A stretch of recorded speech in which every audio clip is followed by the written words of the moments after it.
I have something to say about shared things and more about cities. Do we have my talk? Yeah?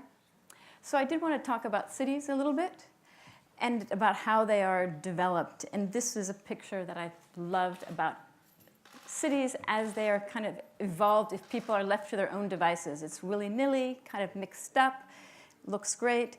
And then, of course, we had Haussmann in Paris, who was a genius, and he kind of regularized it. And I think about how we enjoy Paris and all the cities that he impacted.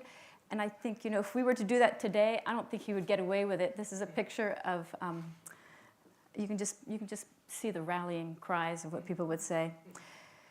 So this idea of having kind of master genius improve our cities, though, took hold.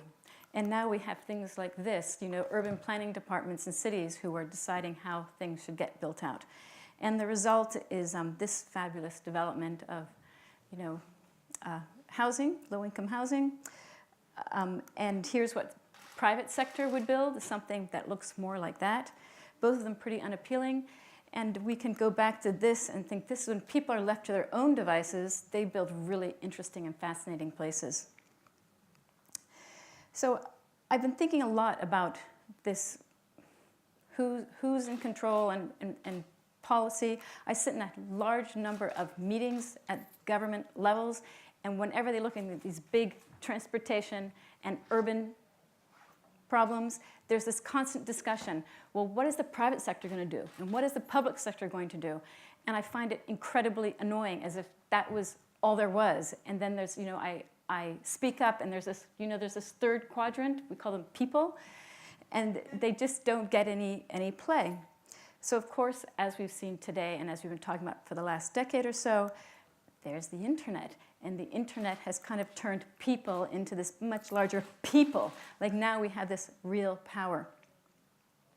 And to throw up these same old, we've been talking about this for a long time, but when I look at these, I see it in a kind of different way. I see these as, what is Google? It's my searches and my friends and my videos. And the same with these other well-worn things, Wikipedia, my expertise, eBay, my stuff. And when I look at this, what I see, these are people empowering platforms. These are companies that are doing these things. And people empowering, so I've really been thinking a lot about what is going on here specifically.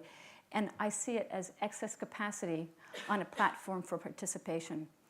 And I think a lot of us today have been talking about getting and tapping excess capacity. And that's what my first company, Zipcar, had been looking at, just the amount of time cars are idle. And I'll talk about Buzzcar, and it gets at that. But all of these are really using excess capacity on this common platform. And really, the more I even thought about this description, which I kind of like. I like this idea of excess capacity plus flat platforms for participation.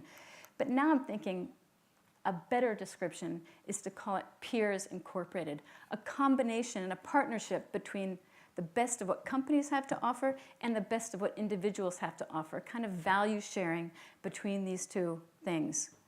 And specifically, so if I think about the incorporated part, what do companies bring to the game?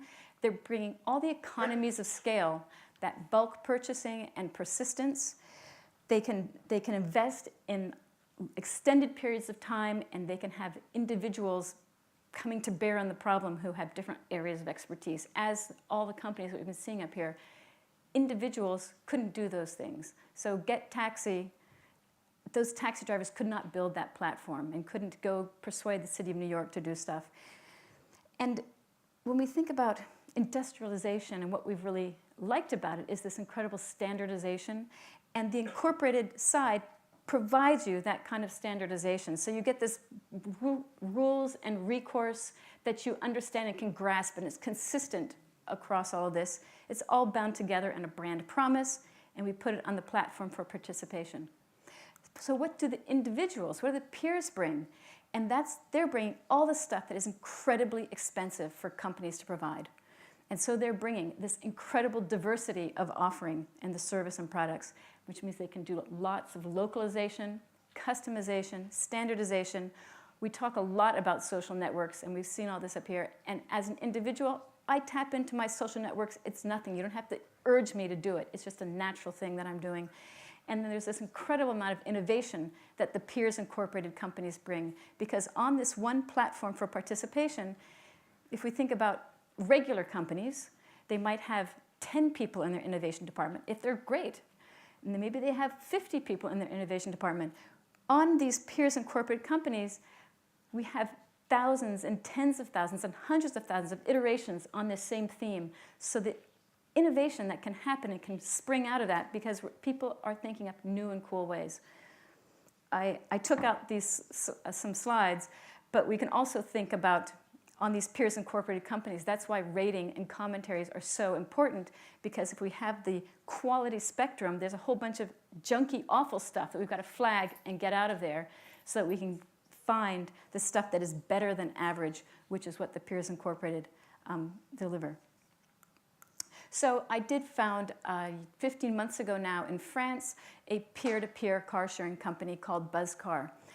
And Buzzcar, to this peers incorporated thing I've been talking about, people can rent out their own cars to their friends and neighbors. And it took me a year to get the insurance in France, and it's taken me 4.5 years to try to get it in the United States, and I think I might have finally nailed it.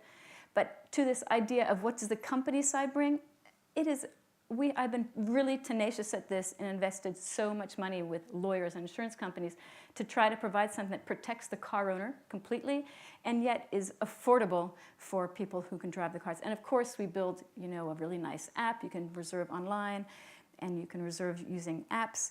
And so what is the result of doing this peers incorporated is, unlike Zipcar, where the company buys the cars and the company decides where to place them, and the company has to get a return on investment, so it places cars very, very carefully.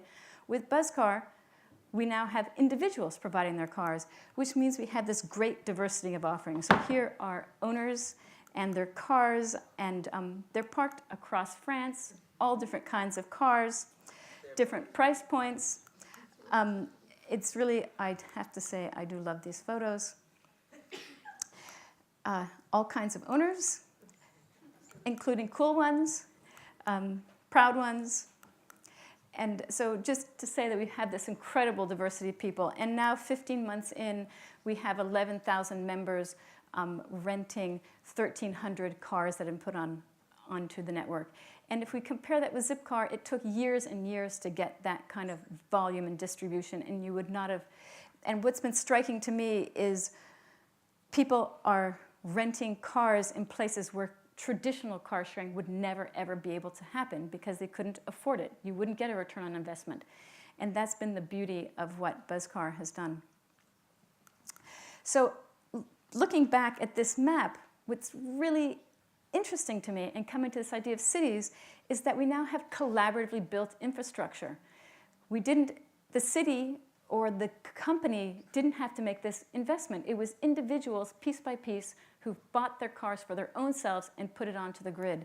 So it's collaboratively built infrastructure. And what I love is collaboratively financed. It wasn't some giant, big billions of dollars. It's each person making this little tiny investment.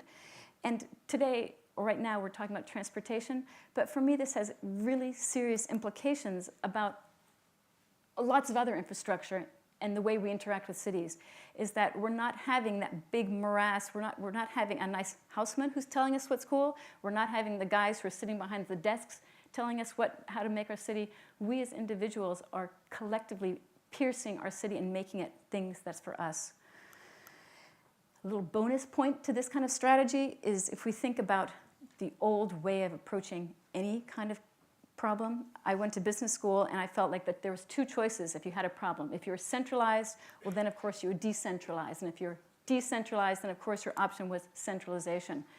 What this type of peers incorporated model brings you is a distributed network. And so there's no one link that's going to break anything. It's really, really robust. Another area that I love, I'm throwing out there because I'm so enamored with it, is the idea of mesh networks and using our devices as nodes. So we can have a communications infrastructure, a local communications infrastructure, collaboratively built, collaboratively financed, without having to spend any more money, each one of us taking a bite.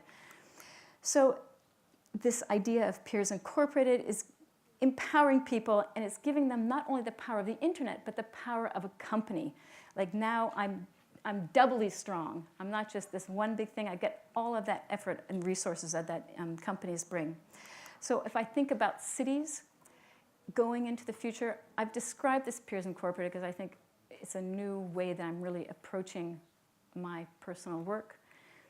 But cities are going to be made up of all sorts of things, just like when we go to a picnic. So at a picnic, you have people who go to the store and buy every single thing. You have some people who make it all themselves. You have people who buy local stuff and have their own stuff. And so a city will be made up of all kinds of approaches. We'll have standard industrial, commoditized things, and we will also have these incredibly local, customized, specialized things that are built on platforms or really unique. So I see cities as picnics, and in that respect, they're really wonderful. And so this is the power of the people. Thank you.